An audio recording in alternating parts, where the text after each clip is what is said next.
Shalom Jemaat MCC BSD, khususnya pria-pria hebat. Hari ini kembali lagi dalam program Leadership from Home. Dan di pelajaran yang keempat kita akan membahas tentang topik penuh iman.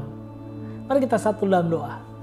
Bapa di dalam surga, kami bersyukur karena kami sebagai pria-pria hebat dipilih Tuhan untuk boleh memimpin keluarga, memimpin dalam pekerjaan kami, bahkan memimpin untuk diri kami sendiri. Terima kasih Tuhan untuk kesempatan ini.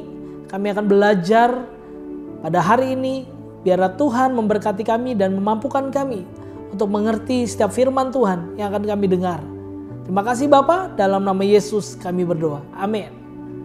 Baik pria-pria hebat, hari ini kita akan belajar tentang penuh iman. Tentang apa? Penuh iman. Apa itu yang dimaksud dengan penuh iman?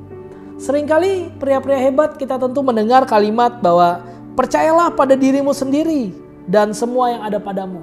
Kita tentu mendengar juga kalimat ketahuilah bahwa ada sesuatu dalam dirimu yang jauh lebih besar daripada masalahmu. Sepertinya kalimat-kalimat itu menjadi kalimat-kalimat yang efektif dan mujarab untuk membuat kita lebih termotivasi. Tapi ketahuilah bahwa kalimat-kalimat seperti itu, pernyataan-pernyataan seperti itu justru membuat kita akhirnya berpikir, waduh, kalau begitu apakah saya yang salah ya? Kok nggak terjadi? Waduh, apakah jangan-jangan saya lain daripada yang lain ya? Kenapa orang lain ketika dengar kalimat-kalimat seperti itu merasa dibangkitkan, merasa bertumbuh? Tapi kalau saya kok makin depresi ya? Nah, inilah kesalahpahaman kita terhadap memahami konteks iman. Konteks iman yang benar tidak boleh dipahami hanya sebagai sarana untuk membuat engkau merasa percaya diri karena engkau bisa sanggup melakukan apapun. Nah, itu bukan konteks iman, saudara. Itu hanya sekedar keyakinan. Tapi kalau iman berbicara lebih dari itu. Harusnya bukan hanya sekedar kita yakin sama diri sendiri, tapi iman berbicara keyakinan kita kepada Tuhan. Karena kalau engkau yakin sama dirimu sendiri, engkau mampu, engkau bisa, itu bukan konteks iman yang benar. Konteks iman yang benar berkata, engkau mampu, engkau sanggup, engkau bisa melalui apapun karena ada Tuhan di dalammu. Nah, itu baru iman. Nah, hari ini kita mau belajar dari seorang tokoh yang bernama Stefanus. Kenapa kita belajar dari Stefanus? Karena dikatakan, mari kita buka Kisah Para Rasul 6 ayatnya yang kelima. Kisah Para Rasul 6 ayatnya yang kelima. Demikian firman Tuhan. Lalu mereka memilih Stefanus, seorang yang penuh iman dan Roh Kudus. Lalu mereka memilih Stefanus, seorang yang penuh iman dan Roh Kudus. Saudara, dalam Kisah Para Rasul pasal 6, para rasul sudah mulai kerepotan karena mereka yang harus melayani Tuhan, melayani pemberitaan Injil, melayani kabar baik, mulai direpotkan dengan pelayanan-pelayanan meja. Apa itu pelayanan meja? Pelayanan terhadap janda-janda, pelayanan terhadap orang-orang miskin, pelayanan diakonia, begitu saudara. Jadi mereka memikirkan sesuatu, kalau begitu saya nggak efektif nih pelayanannya.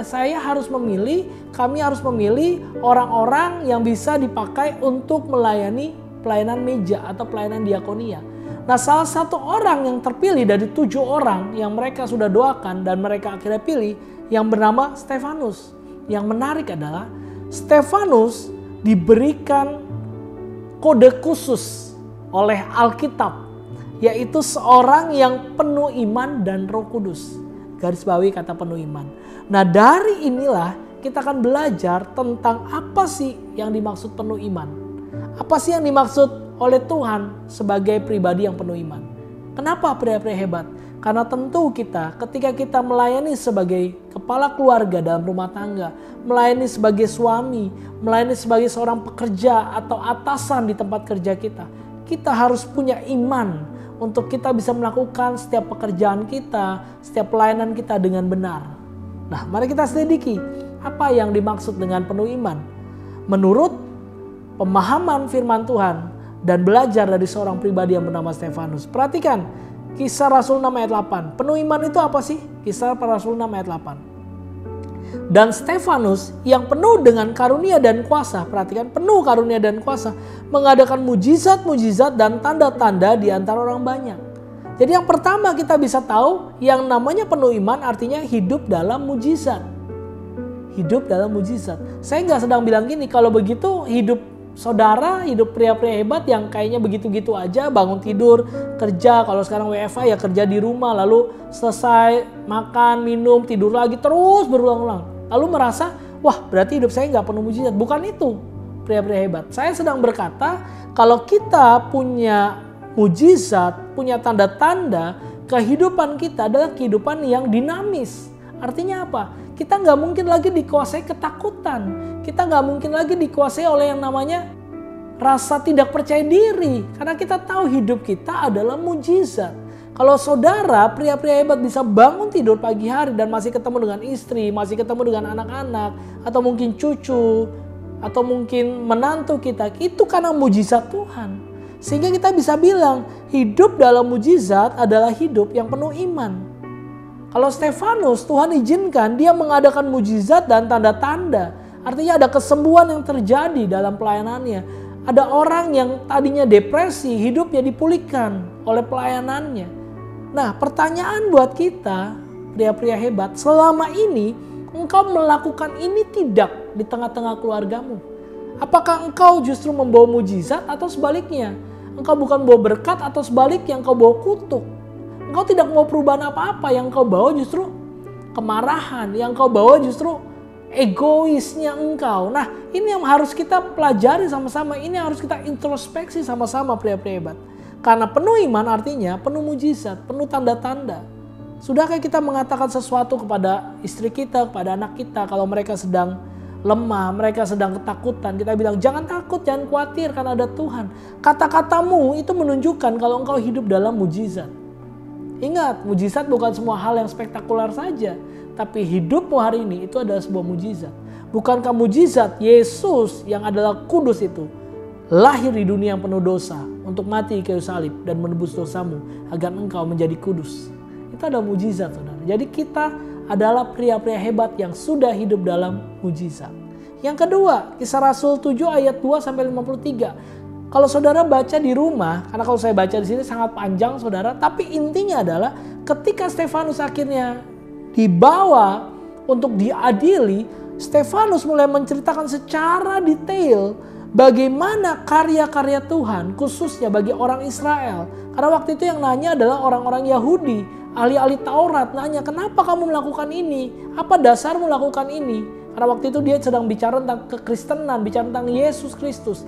Dan orang Yahudi saat itu begitu benci sama yang namanya Yesus Kristus. Bahkan bisa dibilang sampai hari ini mereka gak percaya, saudara. Nah, Stefanus dia bisa menceritakan karya Tuhan dari masa Abraham, Ishak, Yakub, Yusuf, Musa, semua nabi-nabi di PL dia ceritakan dengan detail. Artinya apa? Artinya hidup penuh iman itu bicara tentang hidup dalam pengenalan akan Tuhan. Kalau pria-pria hebat mengharapkan pengen punya iman yang besar untuk bisa membimbing keluarga, untuk bisa membimbing anak-anak, membimbing istri, tapi tidak rajin DBR, tidak rajin daily Bible reading, tidak rajin baca firman Tuhan, apa artinya? Keiman seperti apa yang pria-pria hebat ingin dapatkan tanpa dari firman Tuhan? Sebab kalau iman tidak muncul dari firman Tuhan, iman hanya muncul dari dongeng-dongeng, dari cerita-cerita, dari kata-kata motivasi, atau saya harus bilang dari khotbah-khotbah pendeta-pendeta, itu bukan iman. Karena iman menurut firman Tuhan ada apa? Iman adalah pendengaran akan firman Kristus. Iya kan? Iman itu timbul dari pendengaran akan firman Kristus. Dari Alkitab. Jadi kalau pria hebat mau punya kehidupan yang penuh iman, mau tidak mau, suka tidak suka, bisa tidak bisa, harus mengenal Tuhan lewat firman Tuhan. Baca Alkitab. Saya dorong pria-pria hebat. Karena saya sudah alami, saya sudah lakukan. Sebelum saya sharing kepada istri saya, kepada anak saya, ketika ada mesbah keluarga di rumah, selalu saya persiapkan dulu firman Tuhan. Saya baca dulu firman Tuhan yang akan saya sharingkan di mesbah keluarga.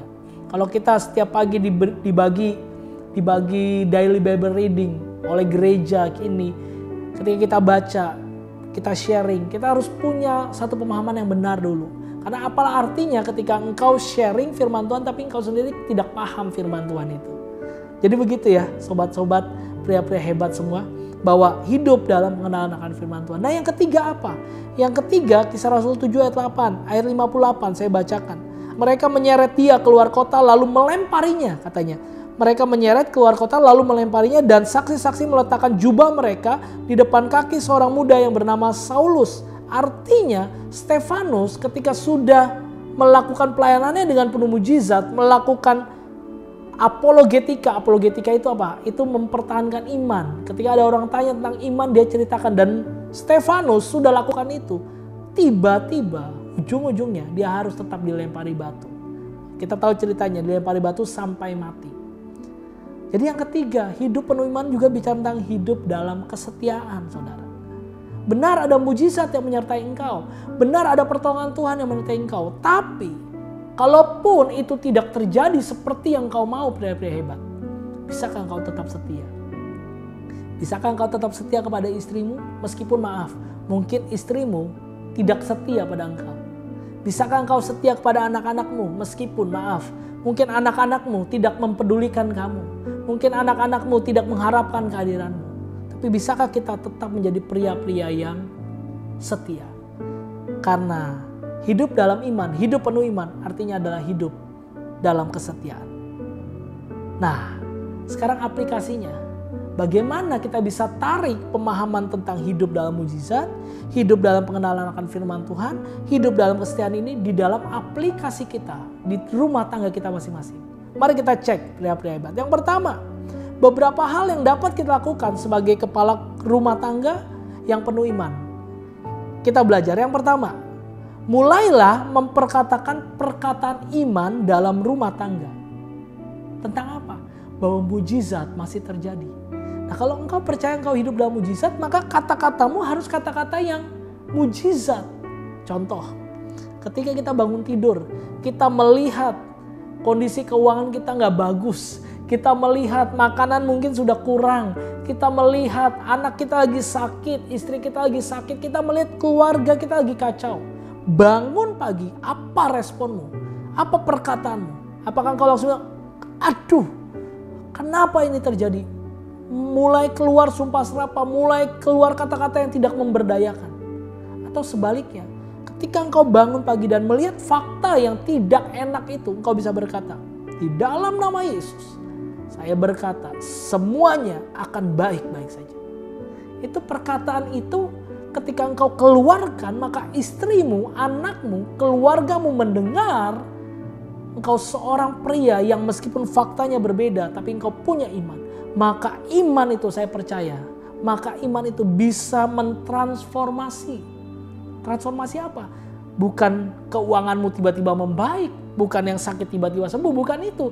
Tapi orang-orang dalam keluargamu yang mendengarkan engkau, imannya juga dibangkitkan.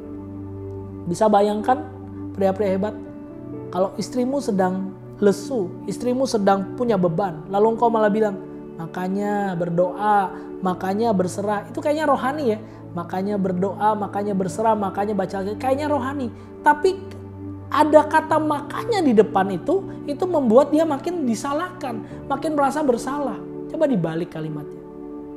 Ayo kita berdoa, ayo kita berserah, ayo kita baca Alkitab. Itu beda kan?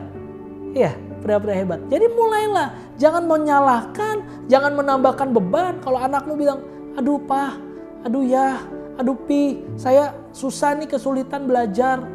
Jangan bilang, makanya dengerin gurunya, makanya fokus kalau belajar, jangan main game doang. Itu bukan kata-kata penuh mujizat, itu bukan kata-kata iman. Tapi balik, ketika anakmu sedang minta bantuan kamu sebagai orang tuanya, sebagai papanya, bisakah kita berkata, kamu berkata, pria-pria hebat, oke nak, apa yang harus dilakukan? Ayo belajar bersama. Ada pendampingan. Nah itu yang dimaksud dengan kata-katamu adalah kata-kata iman. Saya yakin kok pria-pria hebat tahu persis apa yang saya maksud, apa yang firman Tuhan maksudkan. Yang kedua, menjadi navigator bagi keluarga. Kalau tadi dari sisi perkataan, sekarang dari sisi tindakan. Contoh, saya bingung nih, hari ini saya harus ngapain? Saya bingung. Istrimu bertanya, kau harus tunjukkan, oh begini nih.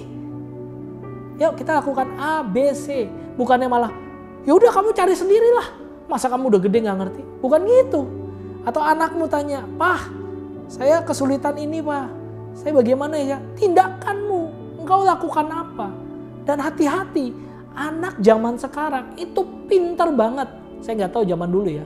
Karena saya rasa zaman saya dulu waktu kecil saya nggak sepintar anak saya sekarang. Anak saya umur 4 tahun udah, menurut saya itu tindakannya luar biasa. Dia bisa berkata-kata gitu ya, berdialog dengan saya dengan kata-kata yang saya pikir, kok dia tahu sih kata-kata itu? Jadi seringkali dalam percakapan kami, saya dengan anak saya yang baru umur 4 tahun setengah itu, kata-katanya udah kayak ngomong sama orang dewasa. Jadi udah kayak pinter banget gitu.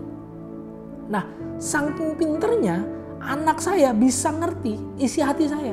Kalau saya lagi diam gitu, pulang pelayanan, lalu capek, lalu duduk sendiri, terus minum kopi, diam aja, nggak negur dia, nggak negur mamanya, cuma duduk diam gitu, sambil lihat handphone. Dia bisa bilang gini loh, "Pah, kenapa Papa? Kan habis pelayanan, harusnya sukacita dong." Dia bisa bilang gitu. "Pah, kenapa Papa? Kan habis melayani, harusnya seneng dong." Atau dia bisa bilang gini, "Pah, udah dong jangan lihat handphone terus, main sama aku." Perhatikan. Dia sudah bisa lakukan itu. Pria-pria hebat. Artinya hidup kita, tindakan kita, sikap kita di rumah itu juga menentukan. Coba saya tanya sama pria-pria hebat. Beranikah engkau mengizinkan ada orang, ya mungkin sekarang lagi pandemi gitu ya. Lagi pandemi kan gak sembarangan orang bisa masuk ke rumahmu. Tapi kalau rumahmu dipasang CCTV, beranikah engkau kasih tahu orang lain kehidupanmu di rumah? Jangan-jangan, mohon maaf, jangan-jangan kehidupanmu di rumah berbeda dengan kehidupanmu di luar.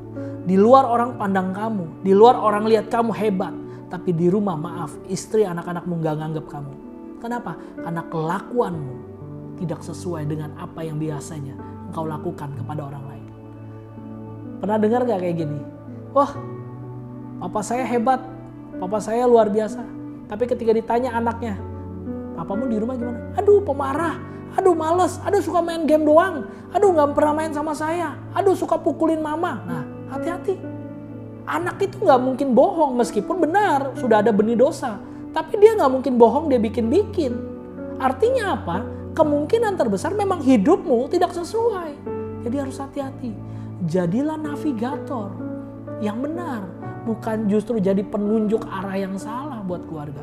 Itu yang kedua. Yang ketiga, berlakulah setia kepada Tuhan dalam kehidupanmu. Bangun tidur, anakmu bisa ngelihat, istrimu ngelihat kamu ngapain, buka gadget, buka handphone, cek WA, atau justru berdoa, menyembah Tuhan. Anakmu tahu. Jadi kalau engkau berlaku setia kepada Tuhan dalam kehidupanmu, maka akan muncul sendiri tanpa engkau harus ngomong. Muncul sendiri ketika dia sedih. Saya lihat anak saya yang umur 4 tahun setengah itu, ketika dia sedih, dia lipat tangan, dia berdoa. Saya tanya setelah dia doa, "Kenapa kasih lakukan itu?" "Iya Pak, aku lihat Papa." Nah, itu saudara. Sehingga engkau bisa memberikan kesetiaanmu pada Tuhan dan anak-anakmu, istrimu melihat engkau orang yang setia. Sehingga kehidupan keluargamu menjadi kehidupan yang harmonis. Itu pun tidak jaminan saudara, masih bisa ada konflik dalam keluarga. Tapi ketika engkau lakukan perkataan iman, ketika engkau mau jadi navigator yang baik, dan ketika engkau berlaku setia kepada Tuhan dalam kehidupanmu, maka keluargamu akan dipulihkan oleh Tuhan. Saya tutup, pria-pria hebat. Di dalam pelajaran kita, Leadership from Home, itu selalu ada yang namanya apa yang akan kita lakukan. Saudara bisa tuliskan aspek-aspek yang perlu Anda perbaiki untuk menjadi suami atau keluarga yang penuh iman. Tuliskan juga langkah-langkah yang akan Anda lakukan untuk mewujudkannya. Jadi supaya nggak teori tapi kita praktek saudara. Di sini saya tulis, 1, aspeknya perkataan. Maka langkah untuk mewujudkannya apa? Berpikir dulu sebelum mengatakan sesuatu.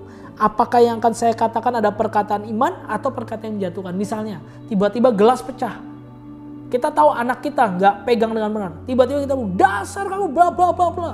Nah itu kan nggak membangun, itu kan bukan kata-kata iman. Atau sebaliknya, kita berpikir dulu lalu kita bilang, "Oh oke, kamu jatuh kenapa? Hati-hati, bersihin dulu belingnya, bersihin gelas pecahnya itu dulu." Lalu anak saudara ajak duduk, ajak ngomong. Nah itu kan beda saudara, itu contoh 1. Silakan isi aspek apa aja. Lalu saudara tentukan langkah untuk mewujudkannya, untuk memperbaikinya itu apa. Amin.